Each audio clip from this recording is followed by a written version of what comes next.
வணக்கம். நான் உங்கள் ஜோதிடர் மனோஜ்குமார். இன்னைக்கு பார்க்கக்கூடிய டைட்டில் என்னன்னு கேட்டீங்கன்னா, தை மாதம் ராசி பலன். தை பிறந்தாவே வழி பிறக்கும்னு சொல்லுவாங்க. அந்த மாதிரி இந்த புத்தாண்டுல நம்மளுக்கு தை மாதத்துல தமிழர்களுக்கான ஒரு மிகப்பெரிய ஒரு விசேஷம் அப்படின்னு சொல்றோம் தைப்பொங்கல். அந்த தைப்பொங்கல் நாட்கள்ல ரொம்ப விசேஷமா, ரொம்ப பத்திரமா, ரொம்ப சந்தோஷமா ஃபேமிலியோட கொண்டாடணும்னு இறைவனை பிரார்த்திக்கிறேன். அதே மாதிரி இந்த மாதம் பார்த்தோம்னா கிட்டத்தட்ட கும்ப ராசியில 319 டிகிரியில சதய நட்சத்திர 4ஆம் பாதத்துல ராகுவோட சாராம்சம் வாங்கி ராகுவோட திசா இருப்புலயே இந்த மாசம் பிறக்க இருக்கிறது. அப்ப இந்த மாசத்துல பார்த்தோம்னா எவ்விதமான மாற்றங்கள் வருது. இப்ப இந்த மாசமாச்சும் நம்ம டெவலப்மெண்ட்டுக்கு எந்த விதமான ஒரு வலிமைக்கு போகும், அடுத்த கட்ட ஸ்டேஜுக்கு போவோமா, இல்ல அடுத்த கட்ட சூழலுக்கு போகுமா அப்படின்னு எதிர்பார்ப்பு சார்ந்த விஷயம். ஏன்னா என்னைக்குமே நம்ம மனிதருக்கு ஒரு எதிர்பார்ப்பு இருக்கு. அந்த எதிர்பார்ப்பு பார்த்தோம்னா இருக்கிற நிலைமையிலே இருக்கக்கூடாது, இன்னும் டம்ப் ஆகக்கூடாது, இன்னும் கீழ் நோக்கி போகக்கூடாது அப்படிங்கிற ஈகோ இருக்கு எல்லாத்துக்குமே. அப்ப அந்த ஈகோங்கிறத நம்ம வளர்ச்சியை நோக்கி இருக்குன்னு சொல்லுவோம். அப்ப அந்த ஈகோ நம்ம ரெக்கவர் பண்ணி வெளியில வரணும். அதுக்கான நேர காலம் இருக்கா, ஆப்பர்ச்சுனிட்டி இருக்கா, டைம் நம்மளுக்கு சப்போர்ட் பண்ணி கொடுக்குமா, இதுக்கான விஷயங்கள்லாம் இந்த வீடியோல ரொம்ப டீட்டெயில்டா, ரொம்ப தெளிவா, கிளீனா பார்க்கலாம். தொடர்ந்து நம்ம சேனலை சப்ஸ்கிரைப் பண்ணிட்டு பார்த்துட்டு இருக்கிற எல்லாருக்கும் என்னோட நன்றிகள். புதுசாக பார்க்குறவங்க நிறைய பேர் சப்ஸ்கிரைப் பண்ணாமல் பார்த்துட்டு இருக்கிறீங்க. நம்ம சேனலை சப்ஸ்கிரைப் பண்ணுங்க. அப்பனா தான் அடுத்தடுத்த வீடியோஸ் தொடர்ந்து உங்களுக்கு கிடைக்கும். நம்ம சேனல் சப்ஸ்கிரைப் பண்ணுங்க, ஷேர் பண்ணுங்க, கமெண்ட் பண்ணுங்க. உங்களோட சப்போர்ட் நம்மளுக்கு ரொம்ப தேவை. கன்னிராசி, கிட்டத்தட்ட இந்த கன்னிராசி அதிபதி புதன். இந்த புதன்னு சொல்றதும் இந்த ராசி பார்த்தோம்னா உபயராசி அப்படின்னு சொல்றதுக்கான வாய்ப்புனாலையும் இவங்களோட குணாவசியங்கள் பார்த்தோம்னா கொஞ்சம் அமைதியான குணாவசியம் சொல்லணும். இந்த அமைதின்னு சொல்றதுனால பார்த்தோம்னா இவங்க ஒரு புத்திசாலி இல்லை, ரொம்ப லேசி அப்படின்னு சொல்லிடக்கூடாது. இவங்களோட விஷயங்கள் செய்யக்கூடிய ஒரு பாவனைகள் பார்த்தோம்னா ரொம்ப பொறுமையா, ரொம்ப போல்டா, ரொம்ப அமைதியா செய்யக்கூடிய ஆள்னு சொல்றப்ப இந்த கன்னி ராசிக்காரங்களை சொல்லலாம். அதுக்கு தகுந்த மாதிரியே ரொம்ப புத்திசாலியும் கூட. ஏன்னா இந்த ராசி அதிபதியே புதன் வரவர். அந்த புதன் இருக்கிறாரு. ஒரு பொறுமையில இருக்கக்கூடிய இடத்துல பார்த்தோம்னா ஒரு நாலேஜ் இருக்குன்னு சொல்றதுக்கான ஒரு வாய்ப்பு இந்த கன்னிராசி சொல்லலாம். இவங்களோட செயல்பாடுகளுக்கு தகுந்த மாதிரியே இன்னைக்கு செய்யக்கூடிய விஷயங்கள் பார்த்தோம்னா இன்னைக்கு இந்த மாதத்துல தை மாசத்துல 4ஆம் தேதிக்கு மேல சுக்கரனோட பயிற்சி 4ல் போய் உட்காடுறாங்க செவ்வாவோட வீட்டுல. செவ்வாவும் குருவும் 2 பேரும் பரிவர்த்தனை உட்காருங்கனால நிச்சயமாக வண்டி வாகனங்கள், ஆடம்பரமான விஷயங்கள், ஆடம்பரமான சொத்து பத்துக்கள் வாங்கக்கூடிய ஒரு வாய்ப்புகள் உற்பத்தி பண்ணக்கூடிய நிறைய டைம் என்னன்னு கேட்டீங்கன்னா இந்த தை மாசம். அது கூடவே செவ்வாவோட ஆதிக்கம் இருக்கிறாங்க. செவ்வா ஒரு வெப்பக்காரகத்துவமான கிரகங்கள். அவங்களோட செயல்பாடுகள் பார்த்தோம்னா ஏதாச்சும் ஒரு விதமான விபத்துகள், சண்டை சச்சரவுகள், பிரச்சனைகள் கொடுக்கறதுக்கான வாய்ப்புகளும் கூடவே இருக்கு. எது இருந்தாலும் சரிங்க, நான் செய்யற விஷயத்துல போல்டா இறங்குறேன், நாலேஜ்லாம் இருக்கிறேன், ஏதாச்சும் ஒரு பிரச்சனை இல்லாம பாக்குறேன் அப்படின்னு சொல்றப்ப தாராளமா செய்யலாம். அதுவே என்னோட சொத்து பத்தை பார்த்தோம்னா ஒரு வட்டிக்கோ இல்லை ஒரு விதத்துல பார்த்தோம்னா செட்டில்மெண்ட் பண்ணிட்டு இல்லை கிரையும் எதனாச்சும் பண்ணி இல்லை சோர்ஸா வச்சு நான் கடன் வாங்குறேன்னு சொல்றப்ப அந்த கடன் வாங்குறதுக்கான வேலைக்கு போறதுக்கான டைமான்னு கேட்டீங்கன்னா 100% கிடையாதுன்னு தான் சொல்லுவோம். இப்போ ஒரு ஆப்ஷன் இருக்கு. தனியாக லோன் கீனு ஒரு செக்யூரான ஃபண்டிங் செய்கிற மாதிரி இருந்துச்சுன்னா செய்து ஒரு நல்ல விஷயங்கள் செய்யறதுக்கான வாய்ப்புகள் தான் செய்துக்கங்க. உதாரணத்துக்கு ஒரு வண்டி வாகனங்கள் எடுக்கிறேன், ஒரு கார் எடுக்கிறேன், ஒரு ஆடம்பரமான விஷயங்கள் செய்கிறேன், இல்லை வீடு எக்ஸ்டெண்ட் பண்ணுறேன், வீடு ஒரு மாளிகை மாதிரி கட்டுறேன், இல்லை இருக்கிற வீட்டில் ஏதாச்சும் ஒரு இன்டீரியர் ஒர்க்கு செய்கிறேன், இல்லை இன்டீரியராக எதனாச்சும் ஒரு வித நல்ல விதமாக ஆல்ட்ரேஷன் செய்கிறேன் அப்படின்னு சொல்லக்கூடிய விஷயங்களுக்கெல்லாம் சூப்பரான டைம்னு சொல்லலாம். ஏன் இது எதனால இதை செய்ய சொல்றேன் அப்படின்னு சொல்றப்ப நம்மளுக்கு 8ல் போய் குருவும் அறிஞ்சு உட்காந்துடுறாரு. நம்மளுக்கு நல்ல விதமான வலிமை இல்லாம சனியும் சந்திரனும் 2 பேரும் பார்த்தோம்னா 6ல் மாற்றி உட்காந்துருக்குறாங்க. அப்ப திடீர் பிரச்சனைகள் கொடுக்கறதுக்கு, கண்டங்கள் கொடுக்கறதுக்கு, பாதகமான சூழ்நிலை கொடுக்கறதுக்கு உங்க ராசிலே உட்கார்ந்துருக்கிற கேதுவும் சில பல மருத்துவ ரீதியான செலவுகளை பாதகங்கள் கொடுக்கறதுக்கான வாய்ப்புகள், தாய் தகப்பனாருக்கு பார்த்தோம்னா சிரமங்கள் கொடுக்கக்கூடிய வாய்ப்பு, மருத்துவ ரீதியான செலவினங்களை உச்ச வலிமையில போய் உட்காரக்கூடிய ஒரு வாய்ப்பு. இந்த விதமான வாய்ப்புகள்லாம் நம்ம தவிர்க்கணும் அப்படின்னு சொன்னா ஒரு விரயங்கள் செய்யணும். அந்த விரயங்கள் என்னங்க செய்யலாம்? ஒரு சொத்து வாங்கலாம். ஏன்னா அது நிரந்தரமான சொத்துன்னு சொல்ற மண்ணு மேல போடுங்க, இல்ல மனை மேல போடுங்க. மனை அப்படின்னு சொல்றப்போ பார்த்தோம்னா ஒரு வீடு கட்டுறது, ஆல்ட்ரேஷன் பண்றது, அது யாராலையும் இடிக்க முடியாது, தவிர்க்க முடியாது. இதுமே பார்த்தோம்னா ஒரு வீடு கட்டி இருக்கிறேன், ஒரு சின்னதா ஒரு சீலிங் ஒர்க் பண்றேன், இல்லை ஆல்ட்ரு பண்ண டெக்கரேஷன் ஒர்க் பண்றேன் அப்படின்னு சொல்றப்ப அதை அடிக்கடி உடைச்சு நம்ம திருப்பி கட்டுற மாதிரி சூழல்கள் உற்பத்தி ஆகும். இருந்தாலும் பரவாயில்ல. விரயம் அப்படின்னு சொல்றது எதனாச்சும் ஒரு விதத்துல நம்மளுக்கு இப்படி ஆனா பரவாயில்ல.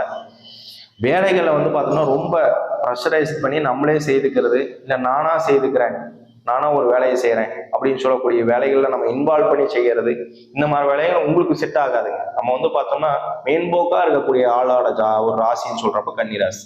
இப்போ உடம்பு உழைக்காம ஒரு வேலையை செய்யணும், ஒரு ஆடம்பரமான விஷயத்துல போய் உட்காரணும். அப்போ ஒரு ஒரு ஒரு ஜாபுக்கே போறோம்னா கூட அங்க ஒரு டீம் லீடரா போகும்.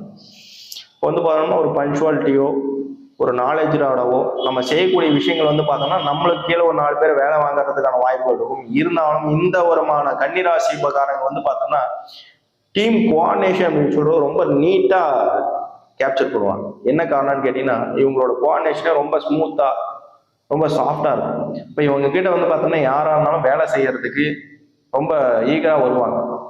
அதே மாதிரி இவங்களுக்கு மேல இருக்கிறவங்களும் வந்து பார்த்தோம்னா இவங்களை மேக்சிமம் வெளியில அனுப்புறதுக்கோ இல்லை வேற ஏதாச்சும் ஒரு விதத்துல வந்து பார்த்தோம்னா நம்மளை ஹெசிடேட் பண்றதுக்கான வாய்ப்புகளோ செய்ய மாட்டாங்க. இப்போ இந்த ராசிக்கே வந்து பார்த்தோம்னா சூப்பரான ராசி.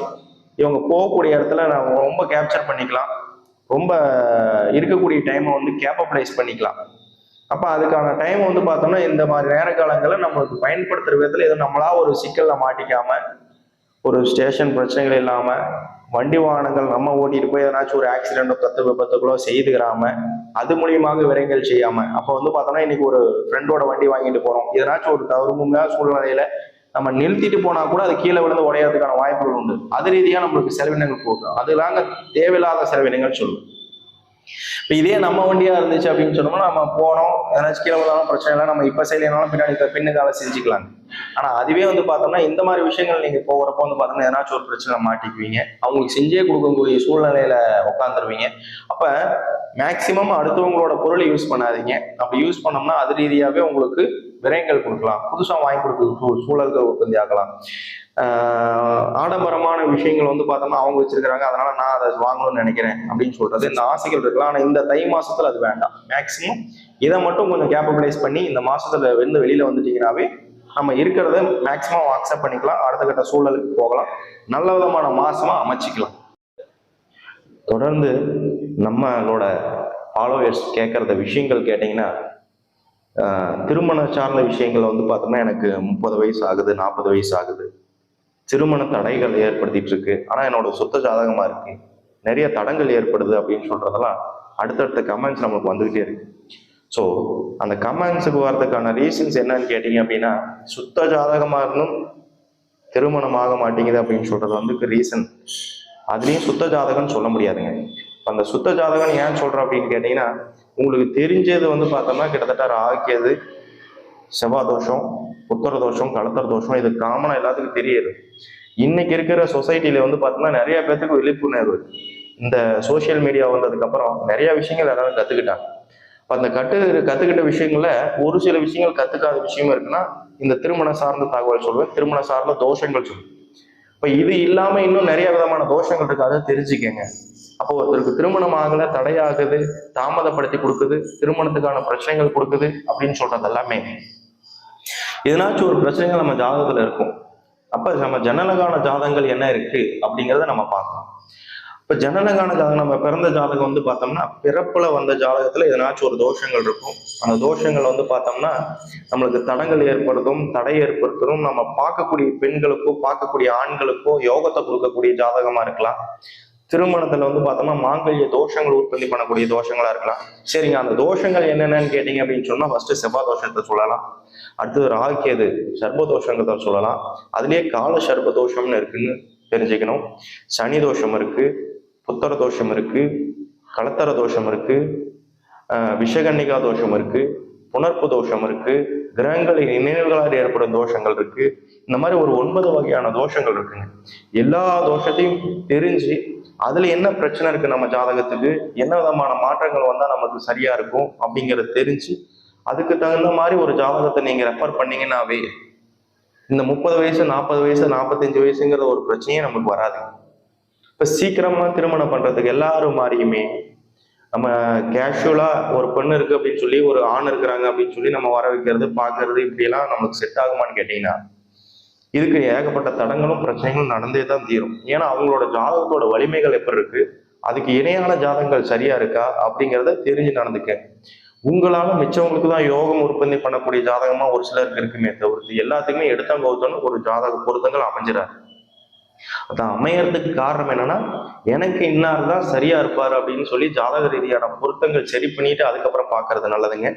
மெயினா ஒரு ஜோசியரை பார்த்து கேட்கிறப்ப வந்து பார்த்தோம்னா எனக்கு எந்த விதமான தோஷங்கள் இருக்கு, எதனால எனக்கு திருமணங்கள் தடையாகுது அப்படிங்கிறத ஃபர்ஸ்ட் தெரிஞ்சுக்கிட்டு அதுக்கப்புறம் பெண்ணை பார்க்கறது நல்லது.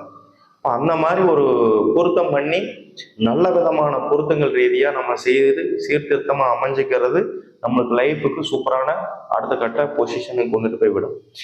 தொடர்ந்து அந்த தோஷங்கள் ரீதியான ஒரு வலிமையை நம்ம தொடர்ந்து எல்லா வெளியிலையும் சொல்லிட்டு தான் இருக்கிறோம். அப்படி இருந்தும் நிறைய பேரோட கேள்வி வந்து பார்த்தோம்னா என்ன காரணம், என்ன ரீசன், எனக்கு இந்த மாசமாச்சு திருமணம் ஆகாதா, அடுத்த மாசம் திருமணம் ஆகாதா, நல்லா நம்ம வீடியோஸ் தொடர்ந்து பார்த்துக்குவாங்க. ஒரு சில மாத காலகட்டங்களில் வந்து பார்த்தோம்னா ஒரு சில ராசிகளுக்கு திருமணம் ஆகும் நம்ம சொல்லுவோம். அந்த ராசியோட புது பலன் மட்டும்தான் தவிர்த்து அதோட ஜனனகால ஜாதகம் பிறந்த ஜாதகத்தோட வலிமையை பொறுத்து தான் அதோட மாற்றங்கள் நம்மளுக்கு வரும். அப்ப வந்து பார்த்தோம்னா மெயினான ரீசன் நம்மளுக்கு அந்த பிறப்பு ஜாதகத்தோட வலிமையை பொறுத்து நம்ம திருமண சார்ந்த விஷயத்துல நல்ல விதமா அமைச்சுக்கிட்டு இந்த வருட காலகட்டங்களாச்சு 2024 நம்மளுக்கு ஒரு நல்ல லைஃப் அமைஞ்சு, நல்ல பிஸ்னஸ் அமைஞ்சு, நல்ல ஒரு ஃபேமிலி அமைஞ்சு, இல்லை புத்திரபாகிய ரீதியாகவும் நல்ல விதமான புத்திரபாகியங்கள் அமைஞ்சு சீர்திருத்தமான லைஃப் அமையறதுக்கு பரிபூர்ண வாழ்த்துக்கள். நான் ஆண்டவனை பிரார்த்திக்கிறேன். தொடர்ந்து நம்ம சேனலை ஃபாலோ பண்ணிட்டு வாங்க. உங்கள் கைண்டான சப்போர்ட் நம்மளுக்கு ரொம்ப தேவை.